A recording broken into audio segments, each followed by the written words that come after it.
হঠাৎ করেই খবর পেলাম আমার শুভ বয়ফ্রেন্ড মারা গেছে। কিভাবে মরেছে জানো?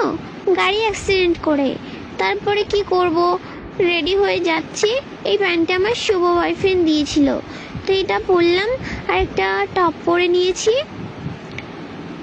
তারপরে দেখি যে আমার প্যান্টের চেন আটকায়নি, তো চেনটা আটকে নিলাম। তারপরে আমি যদি কালো হয়ে যাই তারপরে তো আমার আর কোনো বয়ফ্রেন্ড থাকবে না, তার জন্য আমি এই শার্টটা পরে নিয়েছি। কারণ আমার বয়ফ্রেন্ড এখন নেই, মারা গেছে, এখন তো আমরা আরেকটা পটাতে হবে, তাই। তারপর একটা হালকা মেকআপ করব ভাবলাম। তারপরে এই যে চুলগুলো একটু ছাড়িয়ে নিচ্ছে, আঁচড়ে নিলাম। তারপরে একটু মুখটা মুছে নিলাম, যে কি আর করা যাবে, বয়ফ্রেন্ড মারা গেছে, এখন তো ভেঙে পড়লে চলবে না, সাজুগুজু করে দেখতে যেতে হবে, শেষ দেখা।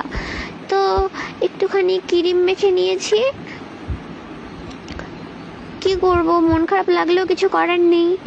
এখন একটু মুখে মেকআপ করব, এটাকে কি বলে জানি না, তো মেখে নিলাম।